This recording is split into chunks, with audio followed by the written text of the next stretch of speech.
I loved this concept of financial independence, retire early. Hadn't really seen a roadmap for it in permaculture. That became my journey, looking at these tools. Hello, and welcome to the Permaculture Vine podcast. My name is Cormac, and we're delighted to be joined here today by Laura Oldanie. How are you doing, Laura? I'm very well. Thank you for inviting me on for this conversation. Yeah, thanks for joining us. Would you like to give us a quick introduction, please? Sure. Hello, everyone. I am Laura Oldanie, and I am the founder of Rich and Resilient Living. I'm based in the greater Tampa Bay area of Florida in the United States. And I work as a green living and money coach. And the work I do there is helping people achieve personal and financial resilience in ways that are very much influenced by permaculture. Yeah, that's great, Laura. I could definitely do some advice on green living and money. So let's just take it to the very start then. And when did you discover permaculture? Sure.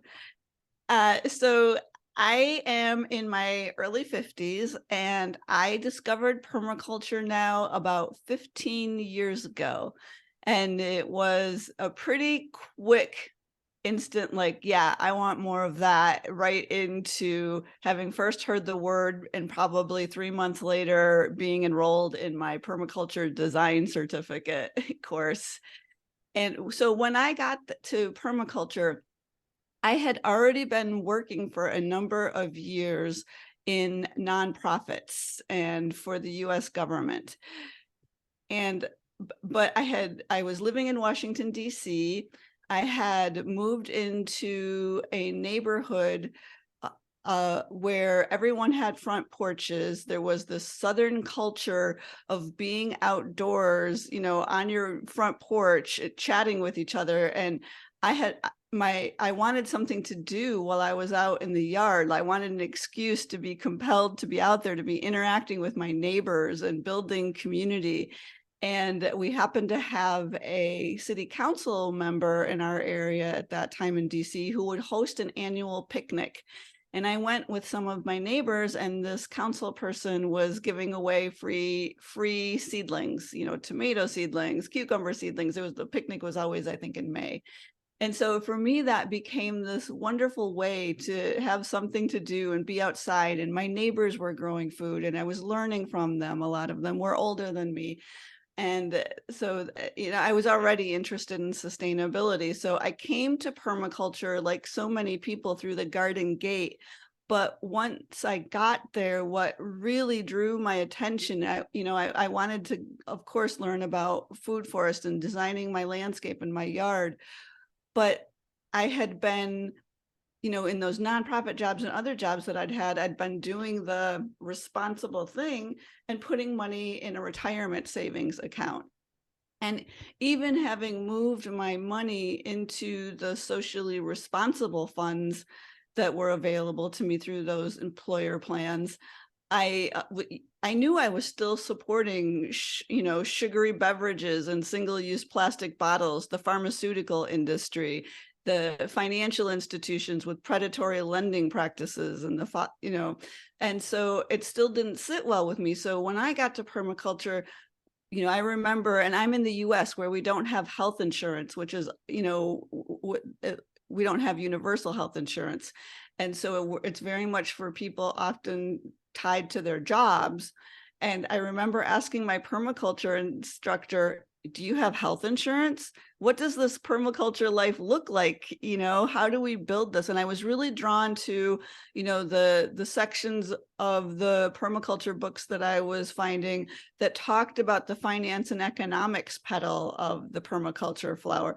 How were people investing? How were they thinking about their retirement years? I don't have children, not that children are necessarily a retirement plan, but, how do you put the rich tools of permaculture to use to think about the financial side and just the lifestyle design side? Yeah, that's great. It's a journey I'm going on a minute with the lifestyle design, and I think it's it's definitely an eye opener. Uh right. So you've got your you said you did a PDC. Where did you do your PDC? I did my PDC through the Midwest Permaculture Institute here in the United States. So they're based in Illinois, although they did a offsite course in Madison, Wisconsin. And so I traveled up there for their urban permaculture course in Madison, Wisconsin. And was that a 2 week, or was it over a period of time? It was, so I just went there once, it's a little bit of a distance for DC. So I'm guessing it, yeah, I think, a week or so.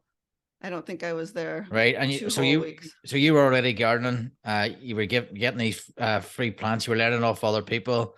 You did your PDC. How did you find that PDC? And was that more of an enlightenment for you, or was it like how did you feel after doing it then? I was really glad I did it. I was impressed with the instructors and the content. I think all of it was so new to me. Like I just, like I said, I leapt, 3 months from learning the word permaculture. So there I am in the course. So it was a lot to absorb. I think even if you're already somewhat steeped in it, that is a lot of amazing content. And for many of us, these are huge shifts in the way we're thinking and what we're thinking about. And so, I'm still, 15 years later, absorbing things, like things are landing finally, or I'm like, oh yeah, there's that section, going back, I have no regrets, but I think your permaculture design certificate course is just the first step in a really long journey, and the first phase of learning, or an early phase of learning, and like all of life, but particularly with so much rich content condensed into such a short period, you're going to have give yourself time to process it and move through it and apply it and learn. Would you advise that approach for everybody?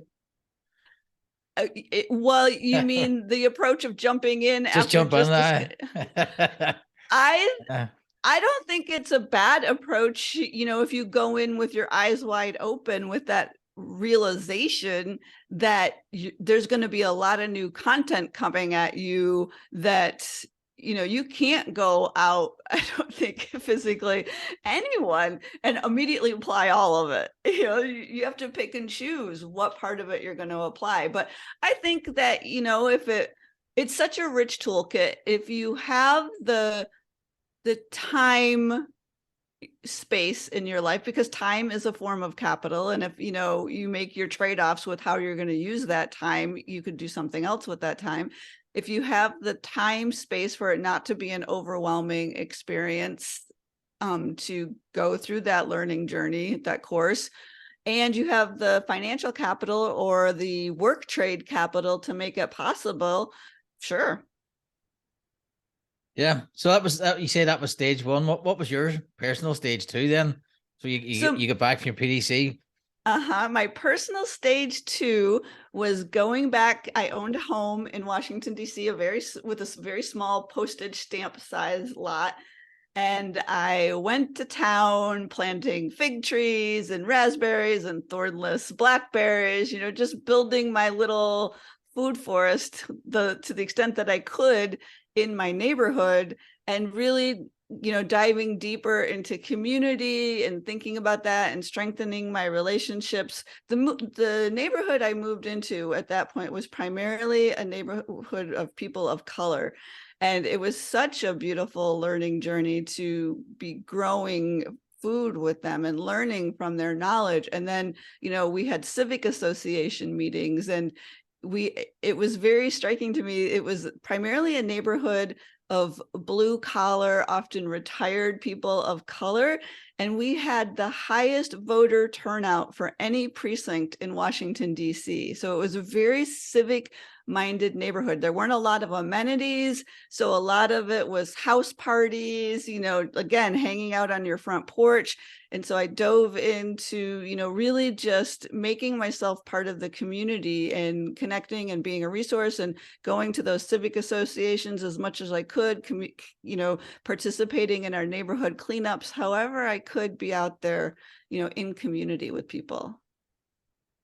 Yep. And then how at the time then you mentioned so that you were interested in the sort of economic side of it. Mm-hmm. How did that develop then after your PDC?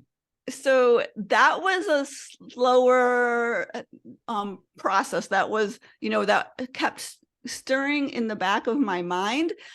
But also at about the same time, I discovered permaculture. I heard about the FIRE movement or FIRE community, and that stands for Financial Independence, Retire Early. And I discovered Tim Ferriss's book, The 4-Hour Workweek, that whole concept, which I think he was one of the people that really launched lifestyle design into our vernacular, our common vocabulary, and a book called Your Money or Your Life by Vicki Robin and Joe Dominguez.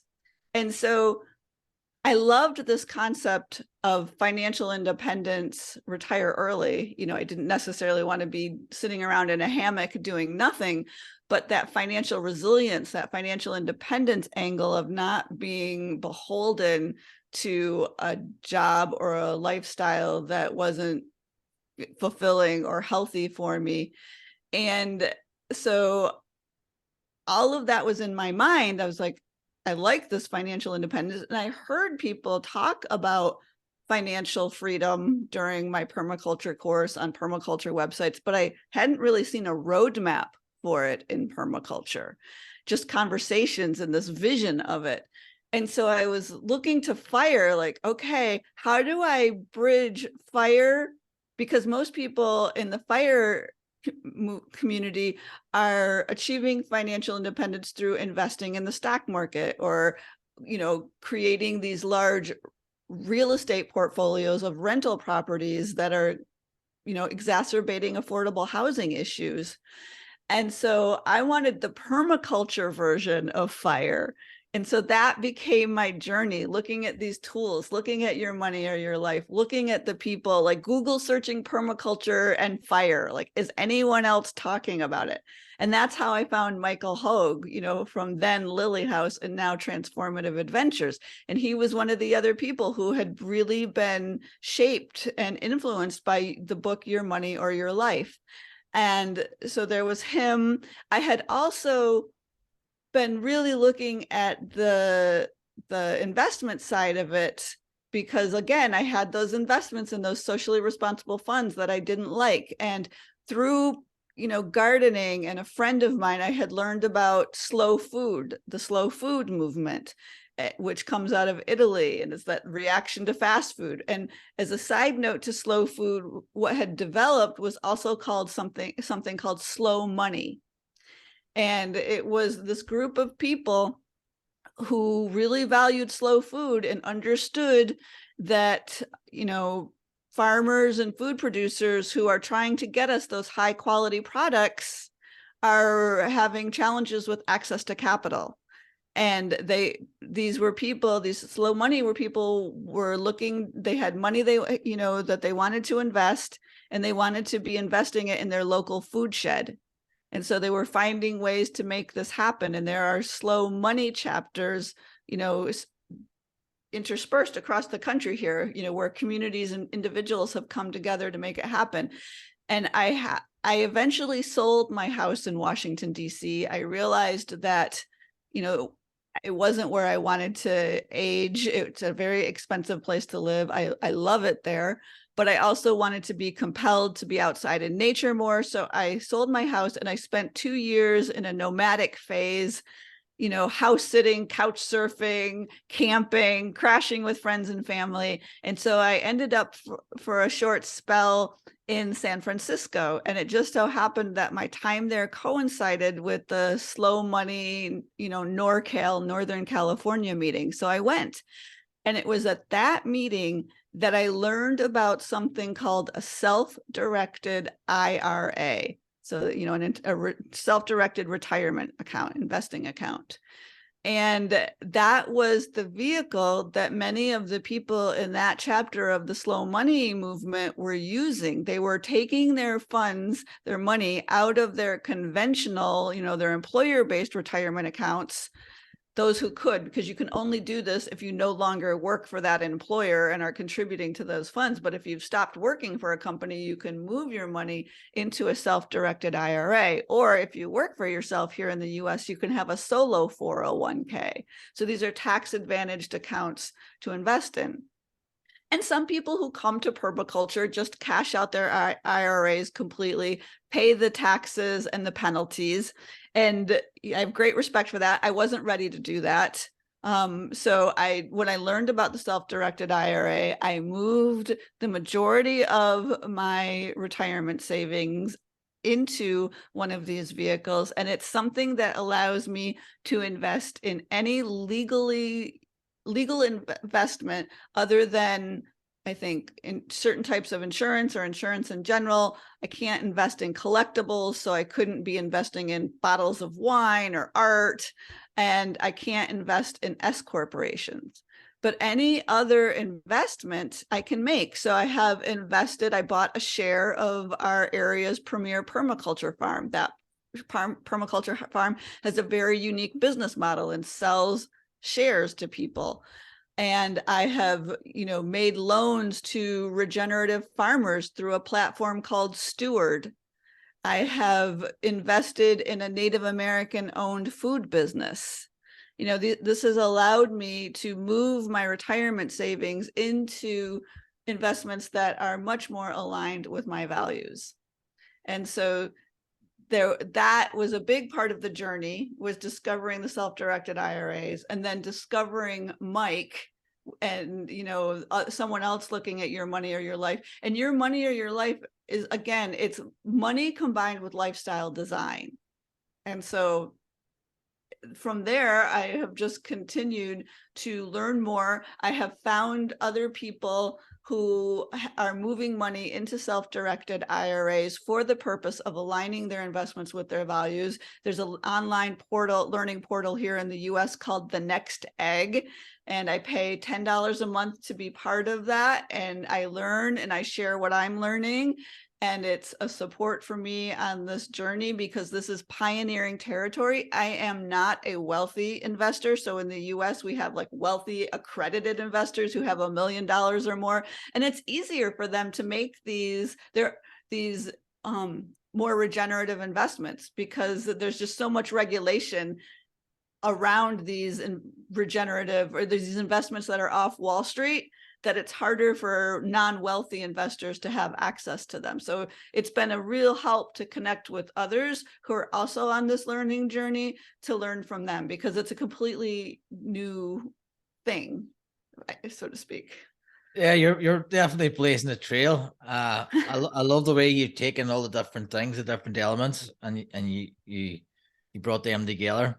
So if I was now, I'm not asking for investment advice, but if I was to, and I know you can't give investment advice, but for someone wanting to follow you in your journey, where would you suggest they start? I think one of the easiest places for people to start with their money is to look at where they bank. Because so many of if you're in one of the major banks, no matter where you are in the world, your money is likely supporting the fossil fuels industry, because those major banks are, funding that really hardcore work being done to access the fossil fuels in hard to reach places. So, look to see if there's a community bank where your money, when it sits in the bank, is going to be used to support your local community. That's one easier place to start. I think, so I'm also a part of this group, this self-identified group here in the US called Radical Financial Planners, because there are so many more people that want to divert their money from Wall Street and move it, that these financial planners can't even keep up with their services. So I think just starting to have conversations with people, that investment in the permaculture farm that I mentioned, that came about because I just kept talking with people in my area saying, local investing is important to me. I want to be doing this. There's a book that came out called Put Your Money Where Your Life Is. And it's about local investing through self-directed IRAs, but it's also just more a book about local investing. And I bought 10 copies of that book, and I've gone around in my town and I've gifted that book to our economic development officer, the head of the Chamber of Commerce, the head of the Black Business Investment Corporation. And this is a very slow, long-term effort, but start having the conversations and building these thoughts in your community and just researching. Like, for those, I know, Cormac, you're based in Ireland, there's something called the Stockwood Community Benefit Society. I believe it's in the UK, but it has an interesting model. It's pairing an organic farm with this business park. And you can invest for £100. You can buy shares. They come with voting rights. And it's an investment that people in the UK can be making that aligns more with their values. And I think they offer try to offer a 5% return on people's investment. So again, that's not financial investing advice, but it's just start having the conversations, start looking for the examples, and start creating the opportunities. Right. So an idea like that, £100, it's not an insignificant amount of money, but it's manageable. So if you want to start there, and that gets you going, involved in the processes and learning the communities. So you're involved in a lot of communities, which is a good thing. So that's good advice for people to get out and get there. So you've written a book as well, haven't you? Yes, with Mike. Just Mike, just the one. Just the one so far. Do you want to tell us about the book? Sure. So the book is called Growing Free, and the free stands for financially resilient, economically empowered. And the subtitle is Building the Life of Your Dreams Without Losing Your Soul or Destroying the Planet. And so the book is a very much strongly influenced permaculture book. We wrote this for activists, artists, permaculturalists, people who are, trying to, steward a small plot of land and live off of it, but are struggling with the financial independence or financial resilience aspect of it. So how do you do this without losing your soul or destroying the planet? And, that is the collection of information we've brought together, because again, I think those of us that find permaculture often realize it's such a rich toolkit, but these tools, like if we even just look at Holmgren's 12 principles, I've created this little document where I've taken each of the principles and I've correlated it to personal finance. Some of them are super obvious. Obtain a yield. It's definitely, we can think about how that applies to money, or even observing and interacting. How are we spending money? How is money moving into our personal economy, our personal ecosystem? And then where is it going? And mapping that and really getting aware of it, and thinking about in zones about our financial interactions. What are we doing, in zone 1, close to the home? What's zone 2? Do we have investments in zone 5, again, or beyond the stock market? Where does our money fit within these permaculture tools? Yeah, so it's not only like investments you cover, you actually cover the personal side of it as well. From yes, and actually, I'm sorry, Corbett. No, go ahead. There's very little to no information on the conventional investing side, even through what I just talked about. We mentioned that that's possible. We talk, there's a paragraph or two about self-directed IRAs. There's a paragraph or so about the fact that this type of these local investings or regenerative investing opportunities through financial capital exist, but it is much more about, looking to chapter 14 of Mollison's designer's manual and thinking about, okay, how do we think about procreative assets, generative and degenerative assets? And so it's not much of the book is not about that type of investing that we just talked through. It's more about what, how do we think about investing individually or as a community in, a seed press, or an oil press, or, in my case, I've put soap nut trees in my yard as part of my retirement plan, so that I will not, if I ever need to earn money from them, I will be able to sell them or barter them or gift them, and certainly use them and save myself money. It is, this holistic thinking within permaculture. We have the gift of the tool of the 8 forms of capital. So there's financial capital, material capital, cultural capital, social capital, which is that community, living capital, which of course I think is what permaculturalists first and foremost think about, and then spiritual capital and intellectual and intellectual capital. So really thinking about that holistic wealth portfolio and how do we cultivate that? And again, it's the lifestyle design. It's recognizing the lifestyle that's already out there within which we were born into in our capitalist world, and recognizing that, opening our minds to it, and then the tools to help you design your life around that and still thrive and survive financially. Yeah, that's good. So if I was looking to redesign my life, so you mentioned I look at my bank accounting. Is there any other steps that I would take? I think he's mentioned the bike thistle, isn't it, in the book?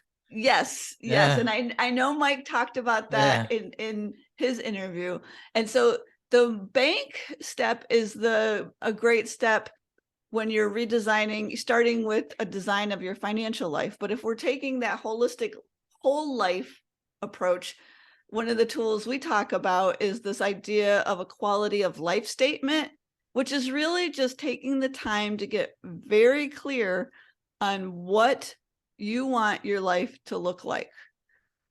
Where do you want to live? Do you want to live in an urban setting, a rural setting? Do you want to live alone or with your family? Do you want to live in a co-housing situation with lots of people or just a few other people?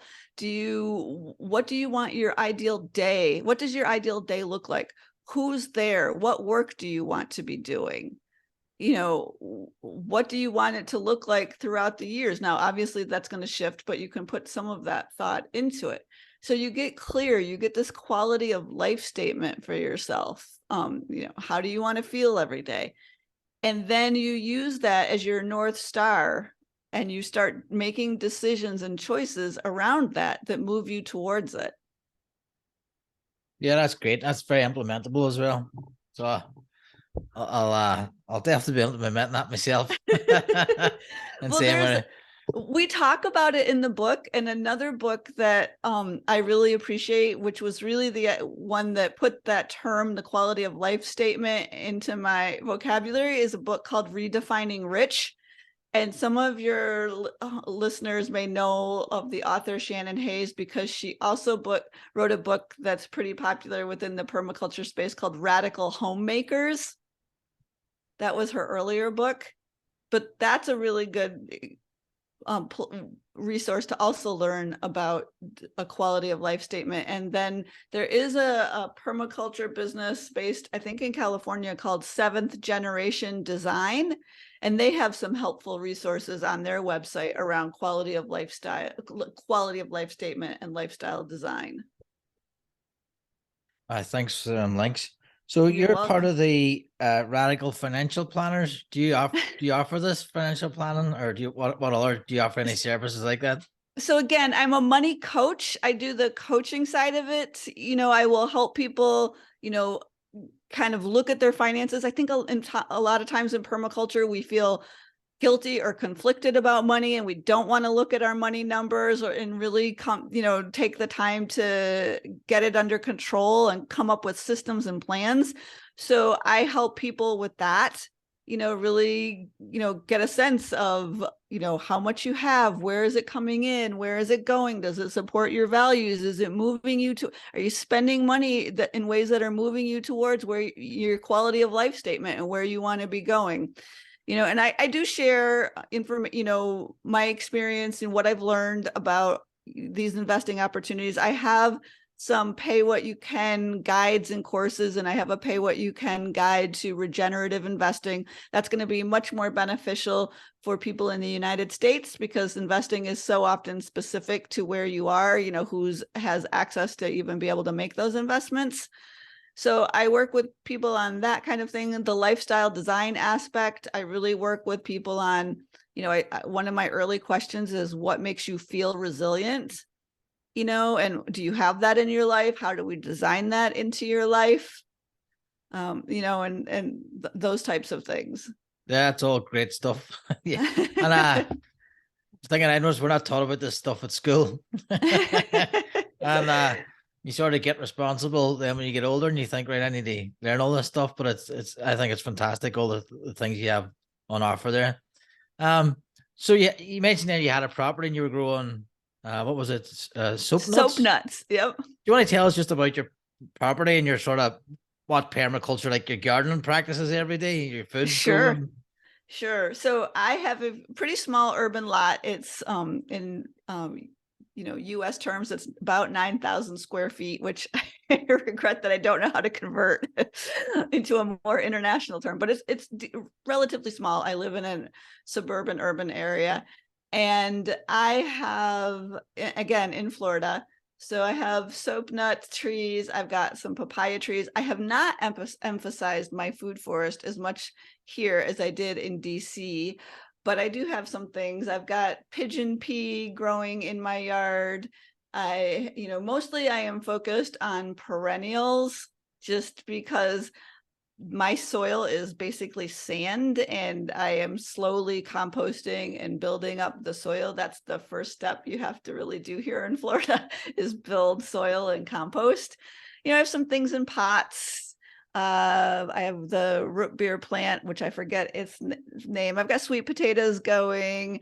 I have some olive trees I've planted that are slowly growing. Much of what I do, so my boyfriend lives a mile from me, and he has a very well established food forest with avocado trees and multiple mango trees and let's see what else, a macadamia nut tree that's not yet fruiting, just many different trees. So a lot of what I eat comes from his lot. I do a lot of foraging. I am constantly riding around my neighborhood, mentally noting where the avocados are falling in the alley, where the mangoes are falling in the alley, the lychees, and I'm building my community capital. I have several times gone up to people's doors where I see lychees particularly just lying on the ground, not being eaten, and getting to know people and offering to, pick these and off the ground and pick them off the tree and share with them, and that's been generally very well received. So there's a lot of foraging. I also do a lot of dumpster diving. If we're talking about food sourcing, the majority of my food comes from dumpster diving. I'm just disgusted by food waste. And so we have a local health food store in our area that is pretty amenable, to dumpster diving. They, as long as you're respectful. I've gotten to know some of the staff members there. I go to some of the conventional grocery stores as well and source from there. I have actually earned several $1,000s selling what I've rescued out of thrift store, universities, and even grocery store dumpsters, because there's so much going into the waste stream. As we know in permaculture, there's no such thing as waste. There are only poorly designed systems and misdirected resources. And I do as much as I can to redirect those resources. And then, in terms of the food, then we're augmenting it with what my boyfriend has in his garden and food forest, or what I do, or what friends are gifting us, or what we're bartering for. I also So my house, the living quarters is on the second story. And there's a garage under my house, and I don't park my car in the garage. And I have a friend who runs our Florida fruit co-op, and he vends at our weekend markets. But during the week, he needs a place to store his supplies. That, there's a refrigerator down there that he brought in, his fruit inventory. And so I barter with him for fresh fruit. And he also gives Thai massages. So I get a monthly massage. So it's like, how can I look at the resources I have and, again, obtain a yield? It's not just about money or in our landscape. I think a big part of what's missing, especially, outside of permaculture, but I even think in permaculture, this entrepreneurial mindset of how do we obtain a yield from things? How do we look at things as investments? And again, that goes back to what we're talking about in Growing Free, is shifting our mindset, not to make everything transactional or about a gain and a yield, but we can certainly bring more of that. And we can do it in ways that are regenerative, that are positive. That like the synergy with my friend who's storing his things in my garage. I have a pretty long driveway. So I have friends who run a nonprofit, but they don't have a physical space. And so they keep their supplies for their festivals in a trailer, and it sits in my driveway, and there's no expectation around that. I have a shed that came with my house. And so my community has a Tuesday morning market, and there are volunteers that run a clothing swap the first Tuesday of every month. And they ended up needing a place to store the clothes and supplies during, when they're not at the market. And so, my shed's sitting empty. Go for it, and if I ever want to go get clothes at the clothing swap, I imagine they'd be willing to let me, get some without even bringing clothes to exchange, although I do have some. So it's like, okay, how do we look at, I'm constantly looking at what do I have and how can it be a resource? The bamboo in my yard. So, all right, just gave away the punchline, but I'll go here anyways. So when I bought my house, I ended up taking out the shower configuration, and I needed a shower curtain rod. And I really didn't want to buy another plastic or metal object, just something that would end up in a landfill eventually. And so I kept going to thrift stores and yard sales, and I wasn't finding what I wanted. And then one day I looked out at the clump of slender bamboo in my yard, my own front yard, and I thought, I have a renewable, free, sustainable, beautiful source of shower curtain rods right in my yard. And it was just that shift in my thinking about it. Yeah, no, that's great. I love this. Turning your what would have been a liability into an asset for your property, where it's whatever return on capital you're getting. I think that's a good mind shift as well. It's like, how do I use these assets that we have? Yes. I think it's very good, and you'd be surprised, I think, at what people are doing in their own homes. They like add that bit of extra income that allow them to sort of start moving away from their more steady job towards the lifestyle. Yes. And can I just add, Cormac, I gave examples around my personal property, but I want to be very clear that it doesn't have to be your personal property to start thinking about this. Like here in Florida, bamboo grows so prolifically. You could just go on Facebook Marketplace and find people giving it away for free. The dumpster diving, that was completely free. That's open to, anyone obviously physically able. And I will admit the privilege of my skin color in dumpster diving, I'm much less likely to be harassed by the police or even the shop employees when they do come out. But, the mangoes that I foraged, at one point we had a food shop here where you could barter with them because they vended produce, and I vended, those mangoes and some other things that I grew and foraged, and you could grow them in a community garden lot. So it doesn't, I bartered those for other food that I didn't have.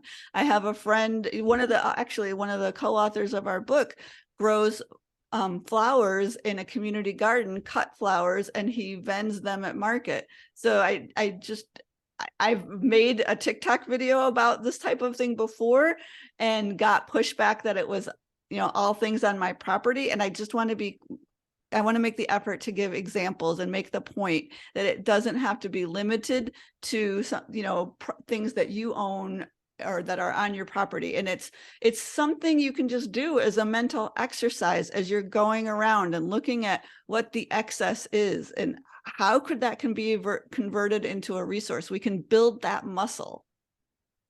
Yeah, and you can maybe not so easy in Florida, but I suppose it is possible. You can farm on somebody else's land. Yes. You don't have to own the land, so you can farm, give them they get their vegetables every week and you get vegetables to sell. Yes. So And that does happen here in Florida. Yeah, it happens all over. I think it's great. Market gardening's a bit too much hard work for me though. Like, yeah, I think you have to be young and fit and energetic for that. My gardening style is definitely a lot lazier. But there's room for all of us. So what's on the plans for your next steps? Have you any plans for the future, or just keep doing more of the same? I think somewhat more of the same, but also just trying to figure out how to do the same better and reach more people. Obviously, the book just Growing Free just came out in November. And so we're really trying to, make it widely known, make people aware of it. We really feel, like I've said, that this fills a gap in the permaculture space. It bridges permaculture and personal finance and just, thinking this shift in thinking about investing. And so we'd love to see more people in the permaculture space start reading it, permaculture instructors, suggesting it to their course participants, putting it on their suggested and recommended reading lists. So that's just part of the work is, connecting with more people in the permaculture space. I am doing a bit of work, I talk a lot about capitalism survival strategies. That's one of my most popular blog posts. And so I'm really trying to create content for younger people to open their eyes and minds to the lifestyle that's already been designed for them. And then without using permaculture terms or, but using that thinking to guide them in a different direction. And what I'd really like to do more of, and I think there's another huge gap in the permaculture space that I've dabbled in and would like to do more of in the future is I think permaculture, we talked about it as a lifestyle design tool, and I want to do more of that. But I think there's a huge space in permaculture for more conversation around retirement planning, lifestyle design in our later ages. We put so much time and effort into building these food forests and these properties. What's going to happen with them as we age and we're no longer able to take care of them? How are we designing our lives in our later years? Are we building that community? So even if we have kids or don't have kids, we'll have the support. I imagine most of us in permaculture want to age in place. We want to age with grace and dignity.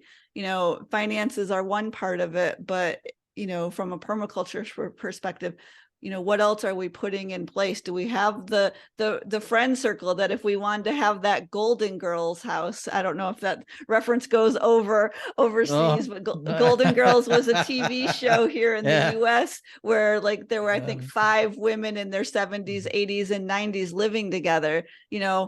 How do we use permaculture and apply permaculture to our retirement planning? Yeah, no, I'm old enough to remember Golden Girls. So it was quite popular here. No, I think that's really good. I know on permies.com they were trying to match older people with land with younger people. To try and bridge that gap. But yeah, it's not something I've thought about it yet. Sure. I have to build my empire first. There you go. But it's so much more than that because the land is part of it, but it's also just taking care of our health early on.